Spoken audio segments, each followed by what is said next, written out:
All right. So, this is State of Mind. And please subscribe. I hate, it's like, how many times can I say please subscribe? It's like, hit the button. But I'm close now. I can't get into why I'm close to 100,000. When I get my trophy, and I'll put it right here. Hi. But it's getting quick, and with this person, it'll be great too. So, who I have today?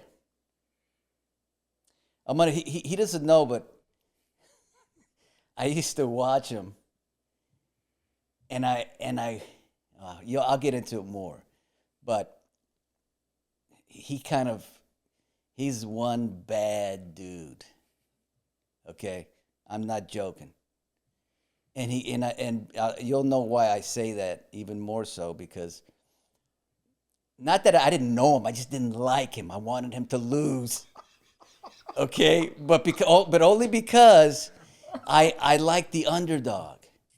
And this dude came on a show called The Ultimate Fighter and was so badass that I'm like, this dude's gonna lose. He's gonna lose.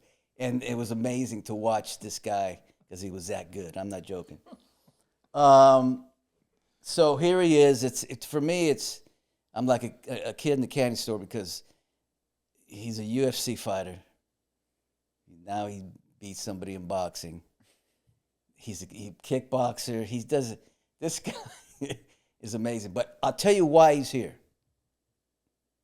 And now I'm going to get emotional, but I'm not going to get emotional yet. Because I saw him, or somebody sent me something from him on an Instagram story, I think. Or something. Yeah. And what he said, and I don't remember, but what he said, I said, I got to talk to him. And here he is, which is amazing. Uriah Hall, what's up, bro? Thanks for having me. Oh, man. That was an amazing introduction, by the way. I co- was getting choked up. It's funny with the introductions. I just go off the fly. I don't write it. I just go and Keep it whatever real. hits me. Kind of like the whole interview, but anyway. With you, I want to, because I'm gonna get into some stuff with you that it's gonna get. I'm emotional, and I know when I get into this stuff with you, it's gonna get me. So let's do that later. I don't know where this goes. Sometimes I say that and then it goes right there. You grew up in Jamaica. Yes, sir. How was that, man? Growing up in Jamaica was just, it's hard to explain, but it's almost like America is a whole new world, which it is. Really? But let's take bullying, for example, something I've never experienced. How I feel about how I dress, and there's another thing, too. In Jamaica, as a kid, we were never worried about clothes. Like, I didn't wear shoes. As a kid here, You just barefoot everywhere? Just barefoot everywhere. And we will dress. You see your outfit right now? Yeah. You dressing like a G, we'll dress like Yeah. that, no shoes. But it was never a thing. It was never like, oh, where's the rest of your outfit? It was just like, oh, you look good. Damn. But here, it's like, where's your shoes? So it was just that type of mentality, of that free mentality that I had. And of course, coming to America, I've experienced a lot of things. One of the first things I encountered was bully. Another thing I encountered was racism. I didn't understand it at a young age, and I didn't have someone to explain that to me. So Jamaica was just this closed box, if you want to say. But I'm ignorant because I'm thinking, who would bully you? Well, But you were little, I was little. I was chubby. I had my Jamaican accent, and kids, they're just mean when you're different. Yeah. Is that at that age what made you say, I gotta learn how to fight? Or was it later? It was, I was 13 when I started, but I was bullied every day. And I didn't understand this because it's like learning German or Dutch. I'm like, what's happening? I didn't understand it. And naturally for me, I would retaliate, even though I didn't know what I was doing. But eventually my confidence just shattered to a point where I didn't even want to go to school. Really? Oh, no. I 13? So you're 7th grade? 7th grade. But I skipped a little bit. When I got to high school, I stopped wanting to go to school. But even prior to that, if I can get a little deep, Yeah. The bullying got so severe where the one scene was the highlight of me getting bullied was this bully beating me up on the bus. And, you know, back then they said, I don't know if they say it now, if someone picks on you, you ignore them. Yeah. So that's all I remembered. And this bully came up to me. He was like, "You're ugly, right?" And I remember just looking away because I'm like, oh, if I ignore him, he'll go away. And he didn't. And I just remember him just raining down punches. No. And I remember seeing lights. Like the light here, I remember seeing so many lights. I didn't know what to do. And it was so severe that I remember another bully jumped in and he was like, "That's enough, man." And, you know, kids were laughing. And you say you're emotional. I'm getting a little emotional now. No, that's a I hate I bullies. remember leaving the bus. Oh man, I remember leaving the bus. I just walked off, and you know I was crying, and I was bloody, and I was just ashamed. Damn. And I had to walk. I think I maybe 6 more miles home, and the entire time, this is where I went to a dark place. The entire time I was saying to myself, "He's not gonna get away with this. I'm gonna kill this kid. I'm gonna find a gun." I kept saying that. I was 15 at the time, and this was a Friday.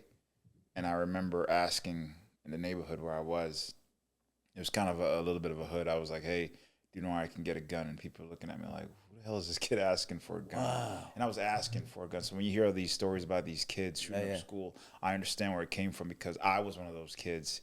And luckily God said, "No, I have a plan for you." And I couldn't find a gun for that entire weekend. And I remember saying, "I got to go back to school and deal with this crap again." And I went back to school, and I sucked it up for another year. And, of course, the bullying was still there. And when I got to high school, that's when I started martial arts because I kept cutting school. And I didn't know they would call your house. And my mother confronted me, and I broke down. I started crying. I said, "I hate school. I'm getting picked on." And that's when she put me into martial arts and changed my life. How old? I was 15, I believe. 15? 16 years old, I'm sorry. And What kind of martial arts? it was karate. But the funny thing is, before that, she took me to a psychiatrist. Ooh. That's what she said. She was like, "I'm going to get you help." So we went to a psychiatrist. Well, that's a beautiful thing. Yeah. That she said that, right? Yeah, absolutely. But the funny thing was, speaking to the guy, I don't remember anything. I just remember him saying one thing that I have no confidence. That's the only thing I remember him saying. And then when we got downstairs, literally next door was a martial arts school. So I jokingly said, "Maybe I should just do karate instead." And then we went in, we did a trial program, and I went there, and I remember not wanting to do anything else. I would literally cut school for a purpose now. I was like, I don't even care about school. This is what it is. You know? Wow. So you just Changed my fell in whole love life. with. Just fell in love with You know, I started Taekwondo Oh, yeah? at 10 till 13, Oh, nice. and it was cool, man. I could kick really. You still got it? Not now, bro. I don't stretch or anything. But with my right leg, Yeah. I used to be at parties and I'd say, "Block it," Oh, no. and they couldn't block it because it was so fast. And I was fighting a lot and things like that, and I hated bullies, man. Oh, I mean, I was like, do you ever see the movie Billy Jack? no. Dude, you got to watch Billy Jack? Billy Jack. I can't believe I'm Okay. talking about this with you right now. Was this before my time? Yeah, I think Okay. so. But Billy Jack was a movie that was made for like 25 grand, and it made about 40 million. What? What was it about? Okay, it's about a bunch of bullies Yeah. that would come around and be bad to the kids. So the famous scene is this. Billy Jack is surrounded by all these bullies, and this sheriff is like, "What are you gonna do now, Billy?" And Billy's like, "I'm gonna take my right foot and I'm gonna kick you on this side of your face. Oh yeah? And there's not a damn thing you're gonna do." Damn. And he did it. Oh. It was great because That's a good he line. knew Hapkido. You know Okay, Hapkido? yeah. Little. Whatever that is. And then you got to check it out, and then All we'll right, I'm talk checking after it out. after Billy you. Jack. Billy Jack, Bruce Lee too. I was into that. Oh, absolutely. Everybody's into Bruce Lee. Everybody's into Bruce Lee. So then when you got to, now, I hate to even say this because my wife's going to go, honey, you shouldn't ask him that. But did you get back at that bully? No. So you mean when I started martial arts? Yeah. No, not really. And that's the great thing about martial I arts. know, I know. You're more assertive than aggressive. Right. In fact, I remember That's right. certain bullies became my friend because of how my character changed. You know, the characteristic of me being around them changed. My confidence grew so much where I was like, wow, these guys are peasants. I didn't say it. But, and I felt that type of superiority from that martial arts standpoint. So I was like, I don't need to stoop that low. Let me lift them up. And that's what martial arts told me, to lift people up instead of putting them down. Yeah, that's what, I mean, that's, like my wife says, you know, don't tell people you're going to go back and beat somebody up and things like that, because that's not good. It's good to walk into a room and literally look around and like, I can kick everybody's ass in here. I know, man. But you don't even have to. I know, man. You know, it's so you did that, and then when did you get to MMA? So I was. Now, how were your parents? Let's go back to your parents. How were your parents? You cool? Any mental illness when you were young? No, I think again coming to America. Favorite movie, by the way. I vaguely remember my childhood because it was just such a fun experience, doing things outdoors and all that stuff. But America was like, wake up. Okay, I can't do this and I can't do that. I used to make my own toys, you know, and the first time I got an electrical toy, I cherished it. I was like, wait a minute, this thing runs on its own. I don't have to make it from scratch. Right. So I kept that creativity, of course. But my parents, I think they divorced. But in Jamaica, it's weird when you divorce. It's like, all right, see you later. You know, over here, it's like a big deal. You take half of everything. Yeah, It's like, all right, you good, right? So they were divorced, of course, and I haven't talked to my father in a long, long time. And even now? I mean, I barely kind of speak to him because of some personal issues. He lied to me years ago and told me my grandfather died to get money. And I grew up with my grandfather. My grandfather taught me a lot.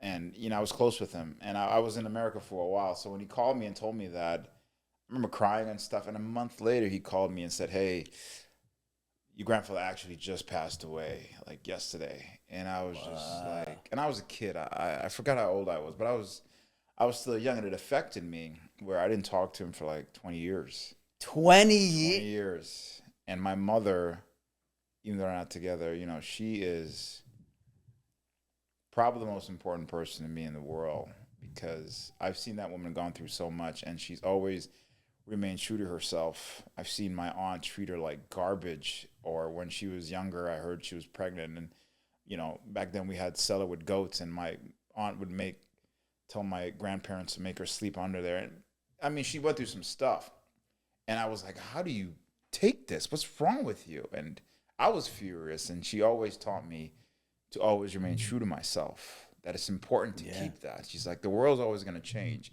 but you cannot let that dictate or change who you really are. No.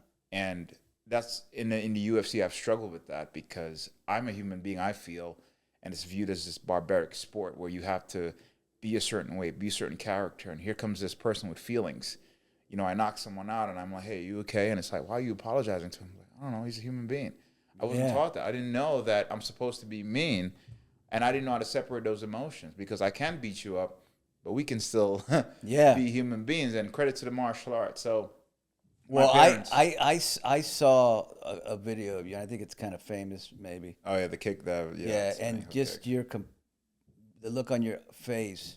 I was worried, and it's like, it's funny because it tells you that people are making a big deal about it, but they shouldn't be, because you are. I was more worried for him. I know that, but that's what they're making a big. Can you believe he had that look?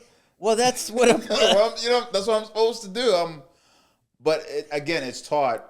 Don't feel that. You're a man. You're a killer. I'm like, okay, and I had to suppress who I really am, and it was just weird. And so you're very sensitive. I'm sensitive, like I am. Yes.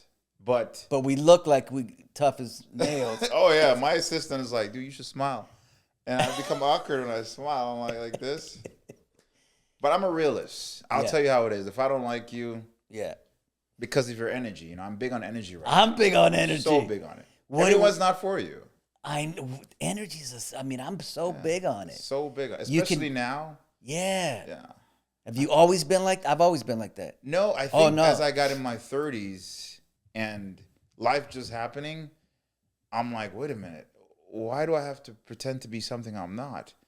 I don't feel like doing this. Why do I have to say yes even though I don't feel like doing this? Okay. Why am I lying to myself? You're right. I'm going to ask you a question that I've been asking everybody because I think I'm onto something with Yes. this. I think I'm onto something with this. No, I wasn't in that movie. Sex and okay, wait. My 7? We're gonna edit that part. I'm kidding, ladies. No, that was good. That was good. It's YouTube. You can do that. Do you care what people think? I used to. Okay. I used to. I really do. You've But worked there- on it. But You've there's worked such a on thin it. line. Yes, there's such a thin line with that because there's a lot of people who are like, I don't give a fuck. Can I curse? Yeah, this is yeah. YouTube. They're like, I don't care. I don't give a fuck. Fuck everybody. But Right. you're a human being. You're still gonna feel that. But I feel there's a balance. You can still care, Yes. but you don't have to let it affect you because of your reaction. You can say whatever you want, but it's my reaction towards it. And I've had people call me the N-word. I've had people degrade me and all that stuff. And I used to react. But now it's like, well, I know where I am. I know how I am as a person. I know how this person is suffering. So it doesn't mean I have to stoop to that level. It means I know what's going on. I'm aware of it. I've acknowledged it. Right. Let me go this way. So you must care about what people think less now Yes. than you did. Okay, here's the thing. I'm gonna be 60. I know I look good, don't have to say. Okay, I have cared what I had this conversation with Frank Grillo. He just flat out said, "I don't give a fuck what anybody." Okay, but he has no mental illness. Okay, I believe when you care too much what people think has something to do with mental illness. Because it just compounds. Let's say you're going into depression and you care what people it just adds and adds when you care what people think. So I've worked really hard in the last pandemic. I'm not going to get into it. I think my audience is bored at this point. But it was not good, okay? Yeah. Like 4 months of torture. Since then, I've worked on not caring what people think. And you know what, bro? It's like I have wings and I can fly. It's like I have peace inside. Yep. So you cared like I did, and then you worked on it. Because it's your thoughts, right? It's that movie in your head. Yeah. Is it a scary movie? Is it a comedy? Yeah. You make it good movie. Because if not, that shit happens. Yes. And I think time and experience have helped Yeah. me to Yeah. understand this. Because sometimes I don't get it. I'm like, I retired. In my mind, I'm not done. I have more miles left on my body. For political reasons, I left that part of the sport. But I'm not done. But somehow I feel I have this bigger purpose. But I was stuck in that mentality because for 20 years I was identified as Uriah Hall, the fighter. And right after that, I didn't know what else to do. And I'm sure a lot of athletes went through this because I was like, well, what else can I do? I'm sure there are things I can do. And there's people that are telling me, dude, you've solidified this, you have this. But I couldn't see it for some reason, although it was right here. And I'm not going to lie to you and say, I have those moments where like, I still don't kind of see it. And I have to constantly remind myself. So consistency plays a part, whether it's with the people that are generally there for you, your confidants, not those constituents. Yeah. And the positive reinforcement, the positive environment.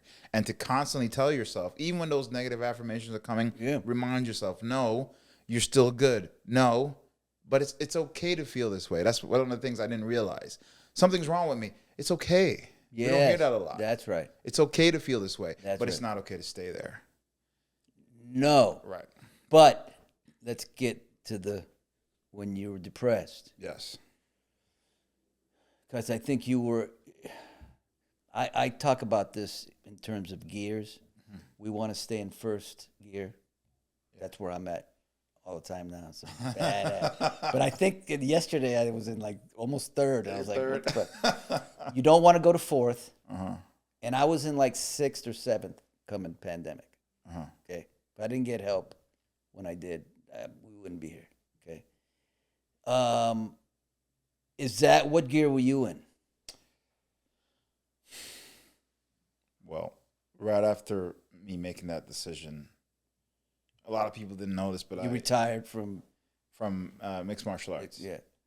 I sat on my my couch, and I didn't move for a good week.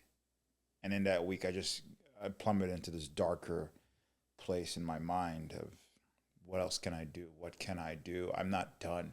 I didn't fight the champ. I didn't get the belt. I was ranked number 8 on the planet. There were 7 other people in front of me that I know I can beat. The politics didn't play in my favor because of how I felt manipulated by. And there was a moment where I looked at my firearm on the kitchen counter, and I stared at it for a while. I'm like, I don't know what else to do. I don't know how to handle this, and I'm not where I want to be, and I don't want to be here anymore. Yeah. Okay, because I'll tell you what I feel, and then let's see if we can compare, or at least this is why this is good for both of us. I told Frank Grillo last weekend, because 2 of his friends took a gun and killed himself. He needed to know why. I said, Frank, the pain is so unbearable, and the thoughts you can't stop, that you think, I can't. Is that what you felt, or was it different? The depression, it's heavy. You don't want to get out of bed. I just felt lost. I felt really lost. But here's what I really realized, and I'm even acknowledging it now. We're all so different. Yeah. You know, you said Frank doesn't possess that mental. No. What do you mean? And I've heard that. My coach is like that. Well, just get over it. Yeah. And I'm like, we all have these different experiences. Yes. If you take social media, for example, I've watched people use these negative comments, and before I react, I'm like, wait a minute. This person's suffering too. Ooh. For you to take the time out of your productive day, Right, and worry about how I'm living my life because you get a bigger viewership to comment on that. What are you doing for yourself? So as much as we need each other, we don't really are there for each other. We only do it in crisis situations, right? Yeah, if something dramatic happens, we all come together. That's true. And it's human nature for us to do that, but then it fades away very easily. Like you said earlier, you know, you were rooting for the underdog. It's in our nature for that. We want to see that. Yeah. And if the person gets there too long, it's like, all right, it's time for you to go. I know. So I had to step back, and I'm the type of person that step back further. I like to step back and see the entire picture, not just the whole picture, the entire picture. Yeah. So now I know what's really going on. So I don't live in the past anymore, the coulda, woulda, shoulda, because that's going to bring me depression. Yep. And if that anxiety of the future that I don't know, but literally taking each step. And when I say taking each step, I mean closing my car door, which is the hardest thing to do, to be present as much as I can. Yes. And the world's changing. It's really changing. And you have to be cautious, but at the same time, being you. And I think a lot of people are waking up. A lot of people are getting it because we're tired. We're tired mentally, emotionally. Yes. We're tired. I look at people like, I don't want to work anymore. I feel like that. I don't work anymore. I know. For what? We're human beings, man. We have it so good. Yeah. I'm pretty sure aliens pass us and go, oh, let's not go. You got to write a book. I mean, no one thought that I wrote a book, New York Times bestseller, the whole thing. That's one of the reasons why I'm out here in California. You should, because this is definitely it, and to get away and see the beach, and I definitely want to write. I'm pretty good at knowing who should write a book and who should write. I'm gonna take you up on that. You should write one. So I'm gonna bring Twitch up only because a lot of people have been, writing me and things, and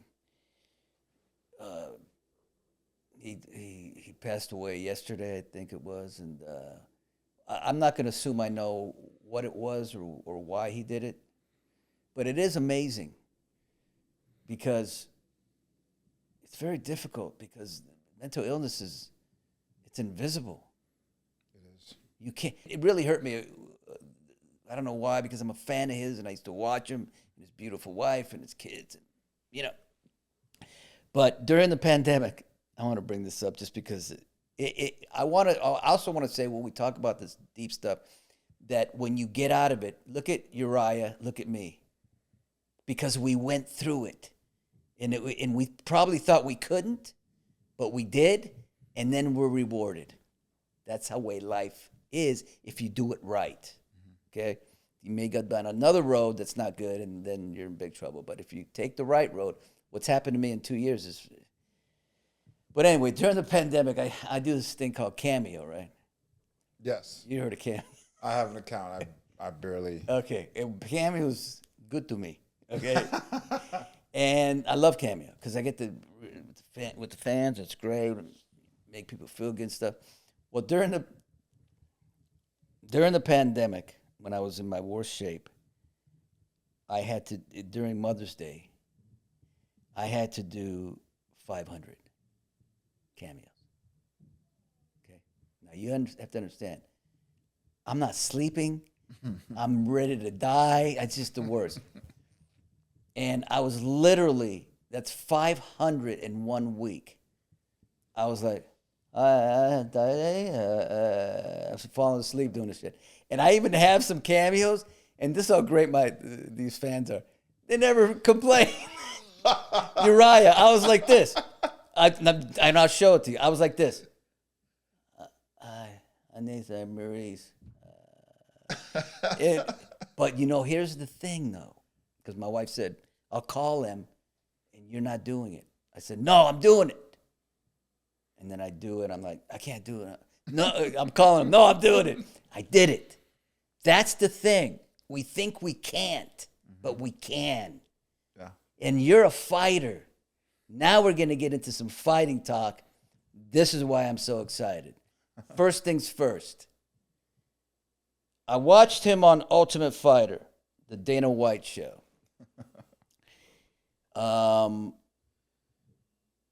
And like I said, I'm the under. I like the under. And I just wanted him to lose really bad. Okay. And then he never did, right? But then when I did the research, you didn't win the whole thing.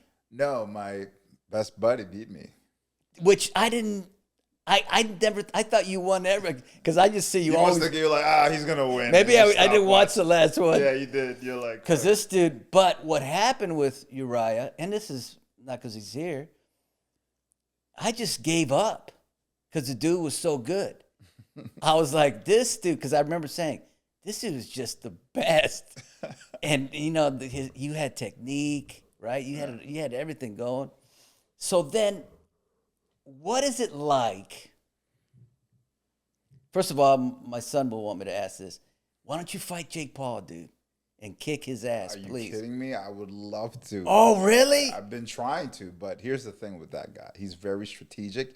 He's smart. He's probably waiting for me to turn 42, but he doesn't realize I'm Benjamin Button. I age backwards. I mean, my twitch muscles ain't going away. I've been trying, but he's the type of guy that has people hating him, and he has people in his corner saying, okay, they hate you for this reason. Let's get him to hate you for this. He's that smart. He's manipulating the system. A lot of people aren't really understanding it, especially kids who are very one-dimensional, like, yeah. But they need something to root for, and that's fine. And in my last fight, my coach was like, let's do this. And I'm like, Coach, no disrespect to Le'Veon Bell. He's actually a great human being. I've gotten to know him. I said, this guy's a football player. He's never been in a fight. So all I got to do is walk at him. He was just strong. Ooh. And he couldn't go down. I was really trying to take him out. Oh, wow. But I just wanted to create a fight. I'm an old school guy like the old Marvin Hagler and Tommy Hearns. I love all that. So I just walked at him. But Jake Paul, I've tried to do it, and that was a negotiation. But he likes that type of money fight. I think he's trying to fight Andrew Tate now or something, right? But he knows. Plus, they don't want to lose their golden boy. If I beat him, which I will, It's done. Yeah, because you're the same weight. Yeah. He just has heavy hands, right? He's Or, I can't, listen, I will give credit when credit's due. He is not good. The only thing about Jake Paul, besides the roids that's helping him, he's just in shape. That's it. There's no technique. yeah, but he's not in all that kind of shape, is he? I mean, when you're taking substance, it helps you. And that don't really test you. I could have took stuff for this fight. I get you what you're saying. But knowing me, I can't. I've never cheated. The most I've ever done was Adderall, which is not even. Yeah. But oh, dude, I would pay. I would pay. I told him, I was like, dude, I'll fight you for free. Wow. Because I know I can beat you, bro. Like, But he knows that, so he won't fight you. He knows. He won't do it. Still in my prime. But what if you like broke your arm, like you went out and you broke? Will you broken fight him my with toe. one? I've broken my toe, and I then kept fight fighting. him, and you still want to fight I him? broke this hand, and my coach said, use your other hand. And I was like, bap, and knocked him out. It's literally here. Okay, Uriah, what is it like? I need to know this badly. To punch another man in the face. Well, that too. When, I don't know, you guys are just built mentally and everything so, like, just warriors, dude. I mean, nobody, because when I watch you guys fight, everybody fight boxing, it's what happens when you walk down the aisle and you're going to get in the ring? What are your nerves like? Great What question. is your mind? What do you smell? What do you look? What do you see in there? And are you going? What the fuck am I doing here? Yeah. Yeah. I can tell you that. No. I'm going to be 100% Okay. honest. Fight week, you get there, it's okay. You have to cut weight. Sometimes I drop 15 pounds within 3 or 4 days. So there's that dehydration. Dehydrating, burning the body. Right. You have to eat ridiculously clean. You're low on carbs, so now you're very reactive to anything. Let's take a picture. I don't want to fucking take a picture. Right. And then comes the day you have to fight. Being warm is very important because when you're warm, you're reactive. You know, you can your twitch muscles activate and stuff like that, like a car. So now I'm warming up. But I'm warming up saying, shit, I can't lose this fight. Maybe I'll lose half my pay. Or maybe if I get knocked out in front of these people, I'll be embarrassed. Yeah. Or I don't want to not perform in front of the boss. That will hinder me and I would get potentially fired. So you have these thoughts. Yeah. And then you're still warming up collecting these thoughts. And then you have people in your ear saying, you got this, kill this mother. Yeah. And then you have people like, you suck, you gonna. Yeah. Yeah. And then you As get you're there, going in. Not right before you get there. Oh. You're right at the entrance. Yes, and yeah, there's yeah. a crowd. Yeah, and you yeah, see yeah. the arena. Yeah, yeah. And I'm going, what the fuck am I doing here? I could be home playing video games. Really? That's what I'm thinking. And then I'm trying to focus on my opponent who's looking at me saying, I'm going to kill you. And I'm like, no, you're not. I'm going to kill you first. But then a small voice is saying, That's what smart. the fuck are Yeah, you doing? yeah. And then I'm walking and people are yelling. People are cheering. People What are booing. the Then there's people on camera watching across the world I don't even know. And then there's the boss right there looking, make me some money. And then there's spectators. And then there's celebrities. And then there's your family. And then you go in there and the person's announcing Bruce Buffer in this corner. And you're like, fuck, this is about to happen. I can't tap. It's not like NBA where you can be like tag or pass the ball, right? And then the octagon door closes. Amazing. And you know there's no way out of this. And you have to go through this person. And then you're like, shit. And you can't pull back. No matter what emotions you're going through, you have to go forward no matter what. And while you're fighting, it might not be going your way. You have to adjust. The person takes you down. Shit, I'm not as good here. Let me get back on my feet. Now you're fighting. Now you're exhausted. But now does the that go anxiety- away once you're in it? Not necessarily right away. And you watch some fights, you see how some people, they're like dominating the fight. Everything is precise. If you don't have the right warm-up, the right nutrition, the right type of body composition where you feel healthy and you're moving, but it changes when you get hit because now you're damaged. And now you have to readjust. And then you have the crowd still, and you're still worried about losing. It's like a pressure cooker. Have you ever been in the ring and you got hit, whether it be on the arms, on the anywhere, and you said, "Oh no, Like this dude's gonna kill me." uh, Like he It's like getting in with like George Foreman. Oh yeah. Oh, I've had that many times. Where you're like, and then you either lose or don't lose. I don't know. But the first punch, you're like, oh, I didn't know he gonna hit that hard. Oh yeah. I've gotten hit a couple times. But here's the thing, though. A lot of these guys are on substance. Oh. And you can feel it because I don't take anything. I'm naturally strong, but I know the difference. Like, I know the feeling of it. It's like this extra strength where you're like, yo, ain't nobody that strong. So now you're like, shit, how am I going to beat this guy? But then you have to pull through. You just got. And it's like that fight, what we talked about, with the mental fortitude. I have to fight those demons. The same way those negative affirmations are coming in when I'm fighting to be like, dude, this dude hits hard. I got to fight that mentality like, well, fuck it. I still got to beat him. You have to continually fight that. Yeah, yeah. My 2 fights before in the UFC, I fought a former friend, and we were cool. There's nothing, no beef. And I trained well. What a lot of people didn't know, right before that fight, my kidney shut down. No. I'm lying. They almost shut down because I overcut weight. And when you over dehydrate, your kidney is what's replenishing all that. So my kidney went into shock. And I was faking the weigh-ins. I was standing up there looking at him, and my whole body was shutting down, but I couldn't because I know if I don't take this fight, I'm not going to get paid. It's not like baseball where it's guaranteed. And you fought like that? Before that, well, when I went back to the hotel, I'm telling my coach, I don't feel good, man. He's like, just go to sleep. I'm like, I know this feeling. I don't feel good. He's like, do we have to go to the hospital? I'm like, yes. Oh. So we went to the hospital, and this was under the table. No one knew about this. We kept it hush. And I had IV replenished because I was so low. The doctor came and was like, you cannot fight. Your levels are way too low. You're on the thresholds of having a kidney failure. And some other doctor said, just let him hydrate more and see what happens. And I stayed overnight. I hydrated more. And I felt okay. I was like, okay, I'm replenished. But psychologically, it still messes with you. But I have to. I'm a warrior. There's no sick days for me. Damn. So I'm like, I'm fine. So I went out there. I'm like, all right, that's behind me. Even though no one knew what I had to go through that night. Because you don't want to go to the hospital and not have a fight. No. So I'm in there. First 2 punches this person throws breaks my orbital. No. I think it was either my right or left. Now, what does that feel like when you just... Well, I felt the pain and I was twitching. And then I think maybe the 3rd punch, I just remember seeing the color of your jacket. Now, I can't tell the ref that I'm hurt. And I can't show my opponent that I'm hurt. So I have one eye. And I'm like, all right, I still got to figure this out. And I'm going. And all of a sudden, I'm getting tagged like this because my peripheral is off. This wasn't Weidman or whatever. No, this was Sean Strickland, actually. Oh, yeah. Damn. And I'm trying to adjust as much as I can. Now, I feel like I'm in great shape, but your eyes is one of your best weapon. You need it. So I'm like, all right, I got one. I'm fine. I'm psychologically talking to myself. Now the other eye is getting attacked. Now, at one point, I remember looking at his feet. I'm like, well, if I can measure his distance, I'm doing math in my head as I'm fighting him. Wow. I can fake a jab to make him stay and then throw another. That's what I'm thinking the whole time.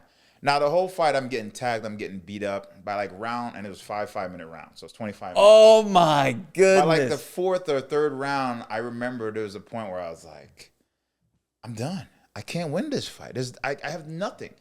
This makes no sense to me. I trained so well for this fight, and I don't have my vision. And no one knew this. Nobody knew this. Especially after the fight when I lost, they were like, oh, you suck. Yeah. But no one knew I was fighting in that fight because my orbital broke. I saw your shirt literally, and then this guy's fading. So I had half an eye. I'm trying to protect.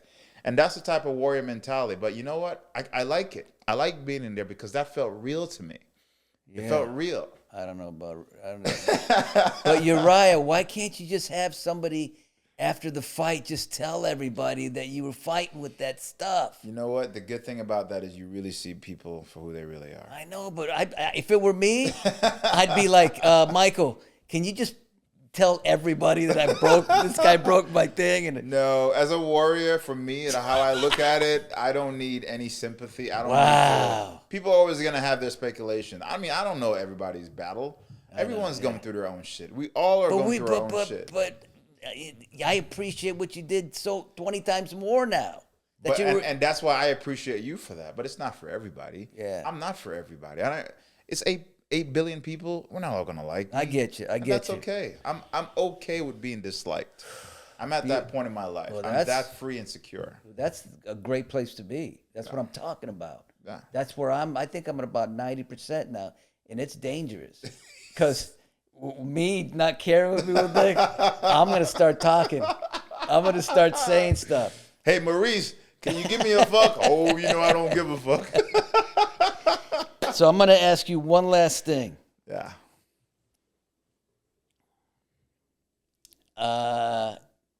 So do fighters have sex before they fight?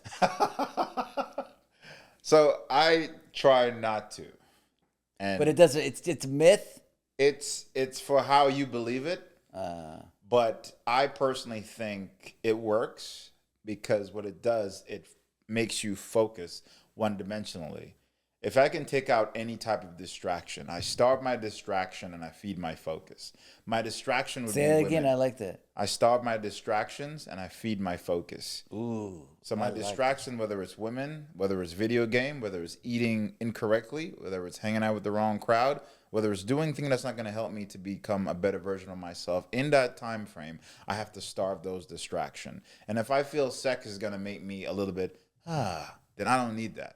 Because for 25, 15 minutes maybe, I have to be this vicious killer. I get you. To hurt this person. And people say it makes you weak in your knees. I'm not looking at it like that. I'm looking at it from a distracting standpoint. I don't want my mind to go elsewhere. After the competition, I can go there. But if now, I have my blinders on.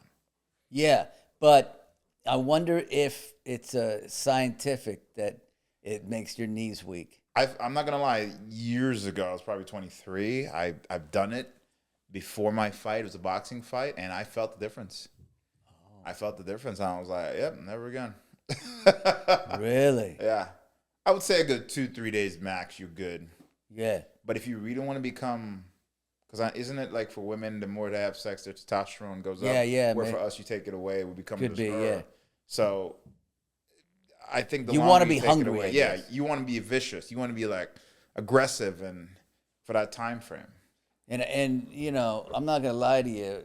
I knew Uriah was coming in, and I got a size small shirt, and I want to show you my arms and stuff because I worked out with my arms today. I did biceps and then triceps. I got huge triceps. I'll show them to you after. Dude, I mean, this has been a treat, man. You're a fucking cool dude, man. I appreciate it. I don't know. This guy, my State of Mind audience, I know it's a bunch of, women and stuff, but this dude is just the greatest personality. Kick anybody's ass. And his body's good. It's just... I just get it. You get it, and we talk some good mental stuff, mental illness and depression, and what's funny. I'm going to tell you something. All the interviews I've done, not a lot of people go to the tears. I do. 'Cause I can't help it. Shit hits me, I just start crying. Here or there, it don't matter. But you did, and that's a cool thing. I like watching that. And I'm not saying everybody should. Right. But for as many as I've done, they go deep, but they don't. It's almost like they don't allow. Of course. You know what I mean? Especially as men too. We're not. Especially men. We're not supposed to. I get it. Feel that. I feel personal with everything. There's a happy medium. Yeah. I always say this thing to people. I say, listen to understand, don't listen to reply, because everyone has something to say. Especially with Instagram and all these social media, everyone wants to be heard. Every single person just wants to be heard, and every single person is different. The problem with that is we're not listening. We're saying, yeah, but no one is understanding you for who you are. Yeah. No one wants to understand for me who I am. They just understand who they are and what they see fit. And what they want. what they want. So now they want to live vicariously. So when you see someone like a Connor or someone that's being more real, everyone gravitates toward that because like that person's be themselves. Yeah. What is that like? Yeah. And I don't want to live vicariously through anyone. I mean, I constantly want to improve to be the best version of myself. Credit to my mom, who always reminds me, and I've forgotten that most of my career because of the spotlight and the realm and the workplace. Oh, I got to be angry. I got to be the angry black man. No. I get to be me. I genuinely am a kind person. I don't see red. It takes a lot for me to see red. When I do see red, though, it's like a red. Yeah. But it takes a while for me to get there. But the problem is, and I'm learning this, not everyone is genuine. Not everyone's going to have that genuine feedback as me because everyone has always got their own agenda for what they want. Yeah. So that's why I'm like, I'm connected to everything, but I'm detached because nothing has last forever. No. Nothing. No. All right, Uriah. I think I'm going to kick your ass right now. Okay. Well, I've seen your movie moves. I've seen your movie moves. But I will show him my tricep. All right, buddy. Thank you. State of mind. I'll see you later.